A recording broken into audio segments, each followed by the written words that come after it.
Although I've been told that every word of this story is true, I don't expect you to believe it. I'm just going to tell you how it was when I heard it, and you can be the judge. It happened in England at the turn of the last century when Queen Victoria was still on the throne. There was a young couple, Michael and Laura. They had just got married and they were on their honeymoon. They took a day trip from the seaside resort that they were staying in to visit a church in a village nearby. Well, you probably know that back in Victorian times, there were no televisions, no videos, no cell phones. And so people made their own entertainment in those days, and visiting old churches was a popular pastime. The village was lovely, and the whole area was beautiful and quiet. They spent a wonderful day there, and as it happens, while they were out walking, they found a house for sale not far from the church. The house was a very unusual building, more of a cottage really, long and low with rooms sticking out in unexpected places. Apparently it had been built on the ruins of another house that had once stood there. It was about 2 miles from the village. They decided to buy it. Michael was a painter in those days, and Laura wrote stories and poems. And after they had settled in and unpacked all their boxes and crates, they hired a local woman to be their housekeeper and to do odd jobs for them. Her name was Mrs. Dorman. Now, Mrs. Dorman was a character. Oh, yes, indeed. She loved to tell creepy stories. She liked to share stories about smugglers and highwaymen and eerie sights that one might see on dark and starlit nights. Well, they had 3 months of happiness, this couple. And then one day in October, Mrs. Dorman came to them completely out of the blue and told them that she was going to leave by the end of the week. Have we upset her, Michael, do you think? Laura said. Do you think maybe we have insulted her in some way? Oh, don't you worry, Michael told his wife. I'll talk to her later. Why don't we walk up to the church? You know that always cheers you up. To be honest, they both liked that large and lonely church, and the path to it led through some woods, over the crest of a hill, and through 2 meadows before it reached the graveyard wall.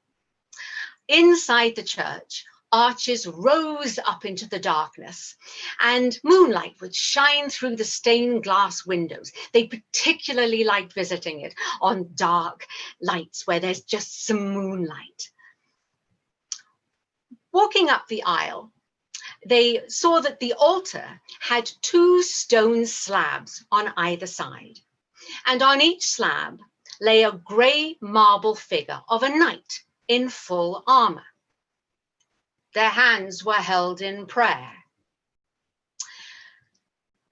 They were the strangest things in the church. The pale stone seemed to glow in the darkness. The names of the knights had long been forgotten, but the villagers said that they were cruel, evil, wicked men. Their deeds were so foul that the house they lived in had been struck by lightning as a punishment from heaven. At least that's how the legend went. Well, looking at these figures, it was very easy to believe the stories of evil. And just their faces, the stone, creepy faces. And it turns out that the family of these knights were so rich that they could afford to persuade the church to display the statues in spite of the evil.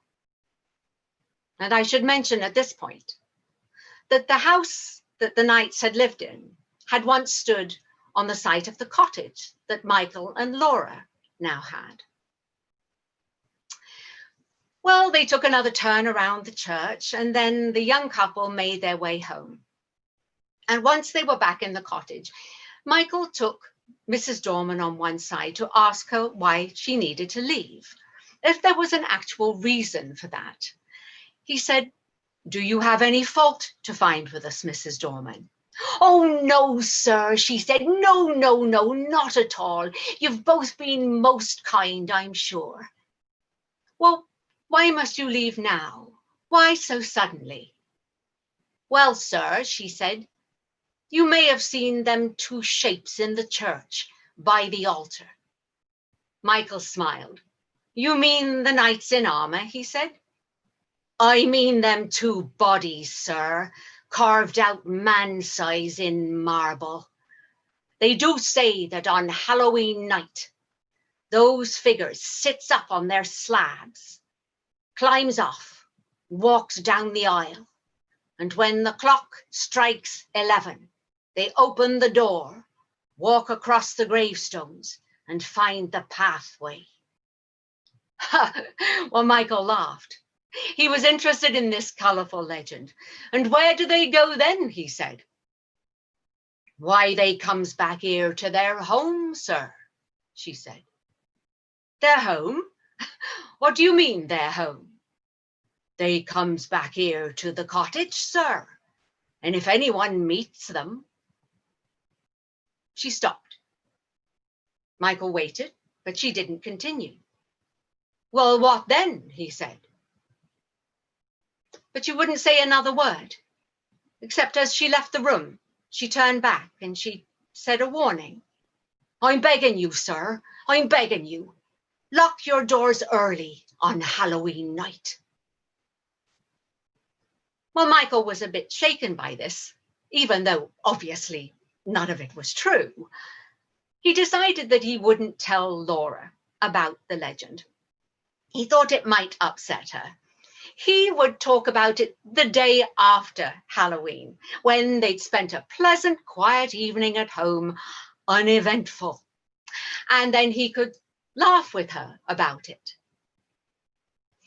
Well, on Thursday, October the 30th, Mrs. Dorman left, promising that she would return to work the following week. And then Friday, Halloween came. It was a beautiful day, and they spent it gardening and cleaning and working in the cottage. And then as the sun set, Michael noticed that Laura's mood had changed. "Are you all right, dear?" he said. "You seem sad." "Oh, no," she said. "No, I'm fine.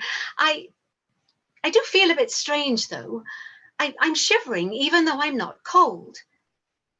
I feel as if something bad's going to happen." Well, he comforted her. They sat down by the fire and they read, and it was a comfortable evening. And then a little later on, Michael wanted to smoke his pipe. Now, he knew that Laura didn't like him to smoke in the house, so he told her that he'd take it outside. "Don't be long," she said.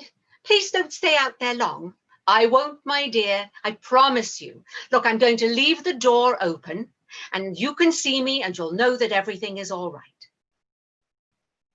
Well, he strolled outside, smoked his pipe.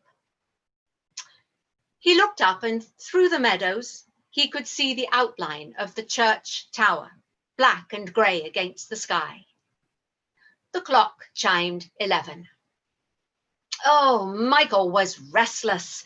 He didn't feel like sleeping. He just didn't feel like going to bed yet. He would walk up to the church, as he always did when he needed his spirits lifted. He looked through the door and he could see his wife sitting very comfortably by the fire and reading, and he set off on the pathway on the outside of the woods. He distinctly heard a noise in the leaves. He stopped, and the noise stopped too. He carried on walking, and then he heard it again, a footstep rustling, a twig breaking. He stopped, and the noise stopped again. It's an echo, he thought. Calm down. Well, he walked through the woods, across the hill, over the meadows, and when he went into the church, he noticed that the door was already open. And he blamed himself because he and Laura were the only ones who ever went to the church except when people went there on Sunday. So it must have been him that left it open. He was halfway up the aisle when he remembered with a chill that this was the very day and time that those figures were supposed to walk. Oh, and then he told himself off for feeling a little fear at the legend. He was glad he was there because now he would be able to see for himself that everything was just fine and he could tell Mrs. Dorman how silly the legend was. At that moment, the moon came out and shone into the church. And that was just the moment at which he reached the altar. And his heart dropped because he saw that the marble figures had gone. He ran up to those stone slabs and he put his hands on them, but they were smooth and flat. The figures had gone. And then he was seized with horror.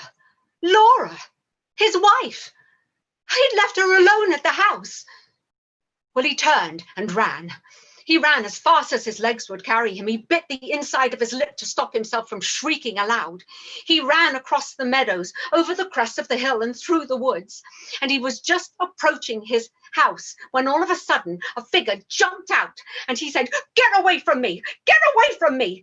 But the figure grabbed him above the arms and he heard a voice say, "Now, listen, man, calm down. I've got to get into the house," he said, realizing that this was his neighbor, Dr. Kelly. "I've got to get in there. The figures have gone from the church." "Oh, you've been listening to old wives' tales," said the doctor. No, I was there. I saw the slabs. I must reach my wife." "Listen, we'll walk up to the church," said the doctor, "and you can show me. I guarantee the figures will be there."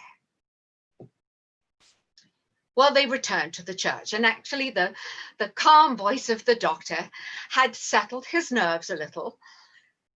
And as they walked into the church, he could hardly bring himself to look, but he heard Dr. Kelly light a match. And then the doctor's voice said, "There they are, exactly as they're supposed to be." And Michael looked, and there they were, exactly as they were supposed to be. Oh, he was so relieved. He shook the doctor's hand. He said, I'm terribly sorry. I feel like such a fool. It must have been a trick of the light." "No doubt," said the doctor. "No doubt." At this point, Dr. Kelly was looking at one of the figures, the more evil looking of the two. And he said, "Come here and take a look at this. One of them has a hand broken. Look, look." And Michael looked, and indeed, that statue had a broken hand. Well, he didn't remember it being broken the last time he and Laura had been there, but honestly, they didn't ever look that closely. And frankly, he was so relieved to see the statues where they were supposed to be. He never gave it another thought. He and the doctor made their way back to the cottage, chatting amiably, and on the way, Michael asked if the doctor would like to come in for a nightcap, even though it was very late. As they approached the cottage, light was streaming through the door. Had Laura gone out, Michael thought? Oh, no, of course not. He had left the door open when he'd gone to smoke his pipe. They walked into the cottage, and at first they didn't see her. Her chair was empty. Her book and her handkerchief were on the floor. But they looked across the room, and then they saw her. She was sprawled across the window seat. Her head was hanging down, and her hair was falling toward the carpet. Her mouth was drawn back as if she had screamed, and her eyes were wide, wide open as if she had seen something terrible. She was quite dead. Laura, Laura, Michael shouted, and he ran over and tried to pick her up in his arms. But of course, she was just a dead weight. She was clutching her hands tightly like this, and in one of them she obviously held something. And when the doctor had persuaded Michael that she was gone from him forever, he allowed the doctor to open her hand to see what she held. It was a grey marble finger.